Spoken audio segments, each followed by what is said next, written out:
Hey guys, welcome back in new video. Guys, कैसे हैं आप सब?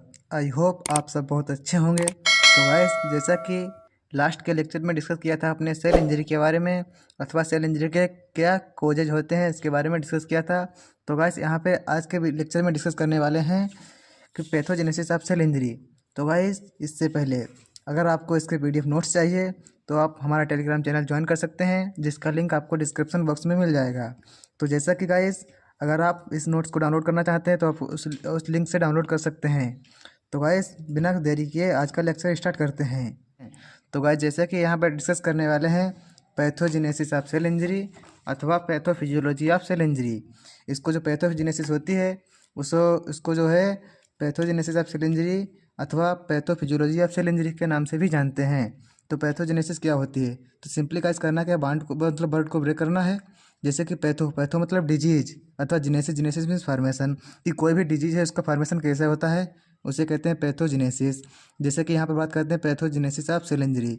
सेल इंजरी बोले तो कि जो हमारी सेल होती है उसमें कोई भी डैमेज हो जाती है तो उसे कहते हैं सेल इंजरी।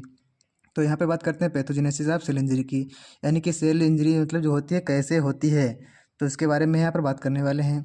जैसे कि बात करते हैं यहाँ पर there are following steps are involve in pathogenesis of cell injury. तो जैसे कि यहाँ पर फॉलोइंग स्टेप इन्वॉल्व हो रहे हैं जो हमारे सेल इंजरी के पैथोजेनेसिस में इन्वॉल्व हो रहे हैं। तो वैसे यहाँ पर पहला बात करते हैं इनिशियली स्ट्रेस। तो इनिशियल स्टेज बोलें तो एक्सपोजर मतलब है ना, इसमें जो पहला हमारा आएगा एक्सपोजर, यानी कि किसी के कांटेक्ट में आएगी। जैसे कि हमारी सेल है मतलब किसी के कांटेक्ट में आएगी तो उसे कहते हैं जैसे कोई भी हार्मफुल सब्सटेंस हो गया अथवा मतलब फिजिकल एजेंट हो गया एंड केमिकल एजेंट्स हो गया एंड मतलब बायोलॉजिकल एजेंट, जैसे कि बोले तो हीट मतलब हीट हो गया या कोल्ड हो गया, यानी किसी की भी मतलब कंटेंट किसी भी अनवांटेड सब्सटेंस के कंटेंट में आएगी तो हमारी सेल जो है उसे इंजरी हो जाएगी। तो जैसे यहाँ पर एक्सपोजर बोलें तो cell are exposed to harmful factor like physical injury, chemicals, biological agents अथवा लैक ऑफ ऑक्सीजन। जैसे कि यहाँ पर बोलें तो हार्मफुल फैक्टर अथवा फिजिकल इंजरी हो सकती है अथवा केमिकल्स अथवा बायोलॉजिकल एजेंट्स अथवा लैक ऑफ ऑक्सीजन की कमी बोलें तो हाइपोक्सिया। तो वाइस जैसा कि यहाँ पर नेक्स्ट फैक्टर आता है। नेक्स्ट तो बात करते हैं सेलुलर रिस्पांस। सेलुलर रिस्पांस बोलें तो एडॉप्टेशन यानी कि मतलब जैसे कि एडॉप्टेशन में बोले तो जी ढालना, मतलब जैसे कि कोई भी मतलब जैसे कि हो गया, जैसे कि ज़्यादा देखते हैं आप लोग ठंड होती है तो उस मतलब ठंड में जैसे कि हमारा बॉडी जो होती है अपने को मतलब इससे ढाल लेती है। तो ठंड के मतलब जैसे ज़्यादा हमें पहले शुरू में जो होती है ठंड मुझे ज़्यादा महसूस होती है, वैसे ही मतलब ठंड जो ज़्यादा ठंड होने लगती है तो उतनी ठंड मतलब कम महसूस होने लगती है, यानी कि जो बॉडी होती है उसको मतलब ढाल लेती है। तो इसे कहते हैं एडाप्टेशन, उससे मतलब बोले तो एडाप्टेशन हो जाता है। जैसे कि बात करें adaptation, cell attempt to adopt by changing size, number अथवा टाइप। एग्जाम्पल बोलें तो हाइपरट्रॉफी हो गया, हाइपरप्लेसिया हो गया एंड एट्रोफी हो गया एंड मेटाप्लेसिया हो गया। तो बोलें तो यहाँ पर होता है एडाप्टेशन हो गया। जैसे कि बात करते हैं नेक्स्ट फेलर ऑफ एडाप्टेशन। जैसे कि कोई भी हमारी सेल होती है अपने आप को एडॉप्ट नहीं कर पाती है तो उसे कहते हैं फेल, मतलब एडॉप्ट करने में फेल हो जाती है तो उसे कहते हैं फेलर ऑफ एडॉप्टेशन।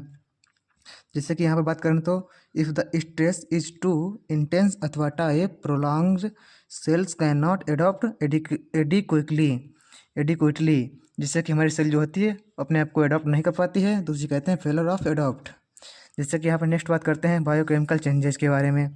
तो बायोकेमिकल चेंजेस बोलें तो जैसे कि ATP डिप्लेशन, कि ATP मतलब हमारे बॉडी में मतलब प्रॉपर अमाउंट में नहीं मिल पाती है तो उसके थ्रू भी हमारी सेल इंजरी होने के चांसेस रहते हैं। जैसे कि यहाँ पर बोलें तो energy ATP leads drop impairing essential cellular function. जैसे कि हमारे सेल के फंक्शन जो होते हैं मतलब इसेंशियल होते हैं तो उसके थ्रू हमारी ATP है मतलब सफिशिएंट अमाउंट में जनरेट नहीं हो पाती है तो उसके थ्रू जो हमारी सेल इंजरी केज हो जाती है। तो जैसे कि यहाँ पर दूसरा बोले तो मेम्ब्रेन डैमेज, यानी मेम्ब्रेन डैमेज होने के चांसेस रहेंगे तो हमारी जायज़ सी बात है वहाँ पर सेल इंजरी होने के चांसेस मतलब बढ़ जाएंगे। Membrane damage to cell membrane lead to loss of cellular content and ion imbalance. जैसे कि मेम्ब्रेन डैमेज हो जाएगी तो मेम्ब्रेन डैमेज होने से जैसे कि कोई भी मतलब सेल की जैसे मेम्ब्रेन होगी तो मतलब इनकी डैमेज यानी कि डैमेज बोले तो रप्चर, अगर हमारी सेल की जो रप्चर बोले तो पंचर, अगर हमारी सेल की मेम्ब्रेन जो होगी पंचर हो जाएगी और इससे मतलब इसे जैसे कि हमारा उसमें से फ्लूइड हो गया, साइटोप्लाज्म वगैरह हो गया, यानी कि आयन बोले तो आयन हो गए, जो आयन हो गए मतलब सेल के बाहर निकल जाएंगे तो उसका मतलब सेलुलर जो कंटेंट होगा वो तो उसमें आयन जो होंगे इम्बेलेंस हो जाएंगे तो उससे भी हमारी सेल इंजरी के चांसेस रहते हैं। हमारा नेक्स्ट बोलें तो माइटोकॉन्ड्रियल डैमेज। और माइटोकॉन्ड्रियल डैमेज हो जाती है तो उसके भी हमारे जो हार्मफुल सब्सटेंस होते हैं जो रिलीज होने लगते हैं, तो हमारी एनर्जी का प्रोडक्शन जो होता सफिशिएंट अमाउंट में नहीं हो पाता है, तो उसके थ्रू भी हमारी सेल जो होती है डैमेज होने के चांसेस रह जाते हैं। जैसे कि यहाँ पर बोलें तो disrupted energy production and release of harmful substances.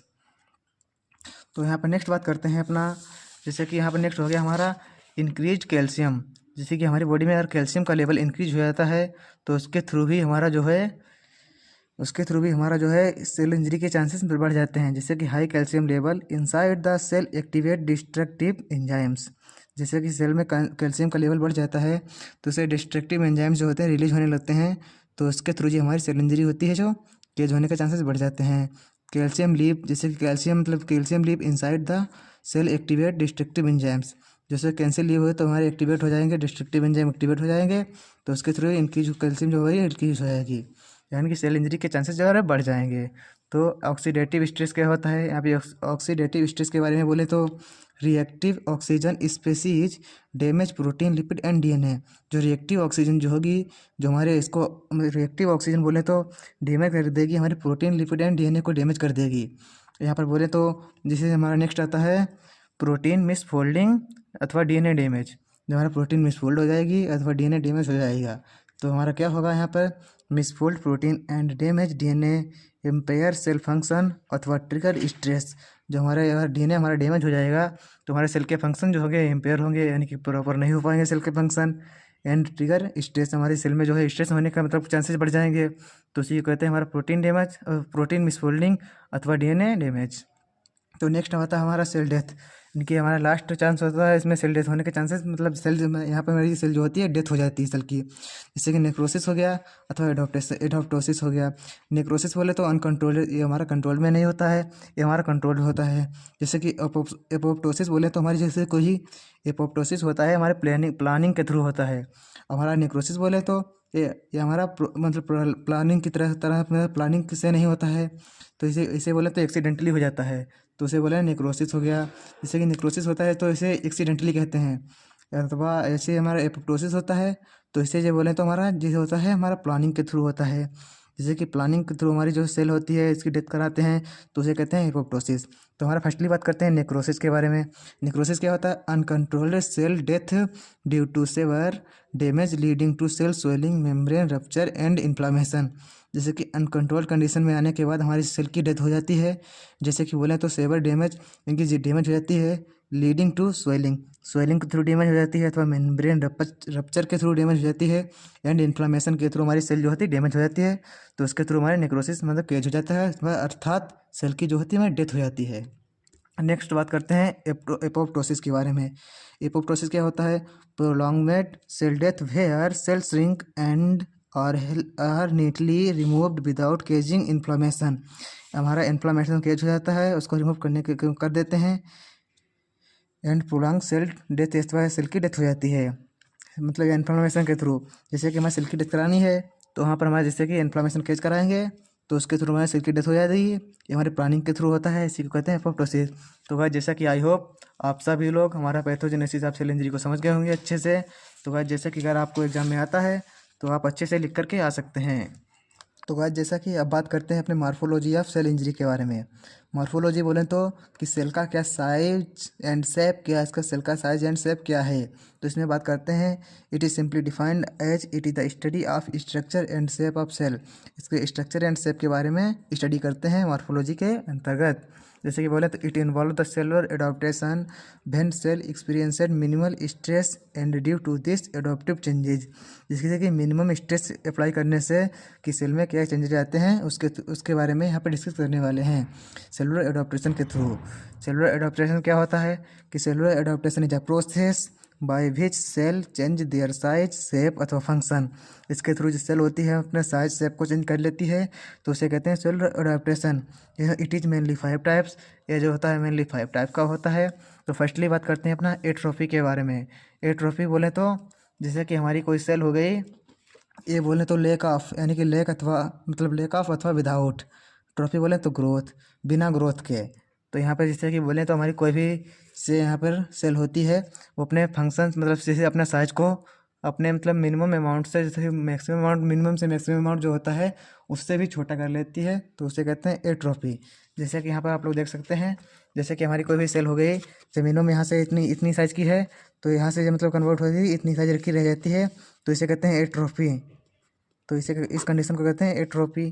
जैसे कि यहाँ पर सेल जो है मतलब यहाँ पे लार्ज साइज़ की है, लार्ज साइज से स्मॉल अमाउंट में कन्वर्ट हो जाती है स्मॉल साइज में, तो उसे कहते हैं एट्रोफी। जैसे कि यहाँ पर बोलें तो it is the decreased in the cell size, इसमें सेल का साइज जो होता है डिक्रीज हो जाता है, अथवा साइज ऑफ ऑर्गन, जाहिर सी बात है अगर सेल का साइज डिक्रीज होगा तो यहाँ पर सेल के ऑर्गन जो है वो भी तो डिक्रीज होंगे। तो due to reduce use decrease in blood supply, जो कि हमारे ब्लड सप्लाई के थ्रू होते हैं, जो हमारा ब्लड की सप्लाई है जो डिक्रीज हो जाएगी तो उसके थ्रू हमारे सेल की साइज भी डिक्रीज हो जाती है। ब्लड की सप्लाई अथवा लैक ऑफ न्यूट्रिएंट्स अथवा न्यूट्रिएंट्स की कमी हो जाती है, तो उसके थ्रू जो हमारी सेल का साइज है अथवा शेप है वो डिक्रीज हो जाता है। एग्जाम्पल बोले तो muscle shrink from lack of exercise, अथवा जो हमारे मसल जो होते हैं श्रिंक हो जाते हैं बिना एक्सरसाइज के। जब हम एक्सरसाइज नहीं करते हैं तो हमारे जो मसल्स होते हैं बॉडी के वो श्रिंक हो जाते हैं, तो उसी के कहते हैं यहाँ पर एट्रोफी। तो नेक्स्ट बात करते हैं अपना हाइपरट्रोफी। हाइपरट्रोफी बोले तो हमारी जो सेल का साइज होता है यहाँ पर इंक्रीज हो जाता है। जैसे कि इंक्रीज में बोलने का मतलब बोले जैसे कि हमारा कोई सेल हो गया, जैसे कि यहाँ पर सेल जो होगा तो इसका साइज जो है वहाँ पर इंक्रीज हो गया, तो इसे बोलते हैं हाइपरट्रोफी। हाइपर बोले तो हाइपर ज़्यादा हो गया, एंट्रोपी मतलब आपको समझते हैं ग्रोथ, इस सेल की ग्रोथ मतलब ज़्यादा हो जाती है। हाइपर मतलब एक्सेसिव वाला तो एक्सेसिव अथवा इंक्रीज्ड, तो यहाँ पर ग्रोथ इसकी ग्रोथ होती है इंक्रीज हो जाती है। तो इसे यहाँ पर बोलें तो hypertrophy is the increased in cell size अथवा ऑर्गन अथवा tissue due to increased work अथवा लीडिंग टू स्टिमुलेशन। जैसे कि यहाँ पर बोलें तो हाइपरट्रोफी, यहाँ पर सेल जो होती है अपने नॉर्मल साइज शेप से इंक्रीज होकर के इसका साइज इंक्रीज हो जाता है। जैसे कि इस पर एग्जांपल बोलें तो muscle enlargement from regular weight lifting, जैसे कि हमारा मसल का इनलार्जमेंट हो जाता है हमारे रेगुलर वेटिंग से, जैसे कि हमारे बॉडी की एक्सरसाइज में नहीं करते हैं। जैसे कि आप लोगों ने देखो बॉडी बिल्डर लोग होते हैं जो अपना प्रॉपर एक्सरसाइज वगैरह करते हैं, तो उनकी मसल जो होते हैं मतलब उनकी ग्रोथ हो जाती है, जैसे कि उनकी मतलब बॉडी वगैरह फिट हो जाती है, तो उसी को यहाँ पर एग्जाम्पल के लिए मान सकते हैं हाइपरट्रोफी में। तो बात करते हैं यहाँ पर हाइपरप्लेसिया बोलें तो यहाँ पर हाइपर मीन्स इंक्रीज हो गया, इंक्रीज यानी कि एक्सेस अमाउंट में हो गया। यहाँ प्लेसिया बोले तो डेवलपमेंट, कि यहाँ पर डेवलपमेंट हो गया। तो hyperplasia is the increase in the number of cell due to increase stimulus, जो हमारा सेल का नंबर यहाँ पर होता बोला था हाइपरप्लेसिया बोलें तो यहाँ पर सेल के जो साइज होते सेल का जो नंबर होता है वो हमारा इंक्रीज हो जाता है। जैसे कि बोले तो यहाँ पर जैसे कि हमारे जो कोई भी जैसे सेल जैसे कि बोले तो यहाँ पर जैसे कि यहाँ पर ये देख सकते हैं आप, ये यहाँ पर सेल इतनी सेल हो गए हैं, यहाँ से इनके जो नंबर होते हैं वो इंक्रीज हो जाते हैं। जैसे कि यहाँ पर हमने बनाए थे 8 सेल, तो यहाँ पे हो गए मतलब ज़्यादा सेल हो गए, तो इसी को कहते हैं हमारा हाइपरप्लेसिया मतलब सेल के जो नंबर होते हैं वो इंक्रीज हो जाते हैं, तो उसी को तो बोलते हैं हाइपरप्लेसिया। यहाँ पर बोलें तो इसके एग्जाम्पल की बात करें तो skin thickness is response to friction, skin जो थिक हो जाती है तो इसका रिस्पॉन्स ऑफ फ्रिक्शन हो जाता है। या मेटाप्लेसिया बोलें तो मेटाप्लेसिया में तो मेटा मतलब होता है चेंजेज एंड डेवलपमेंट, प्लेसिया में डेवलपमेंट आप तो जानते ही हैं। तो मेटा मतलब क्या चेंजेज होते हैं हमारे के, प्लेसिया डेवलपमेंट के थ्रू हमारे क्या चेंजेज होते हैं। Metaplasia is the change in cell type and a different kind that can handle stress better.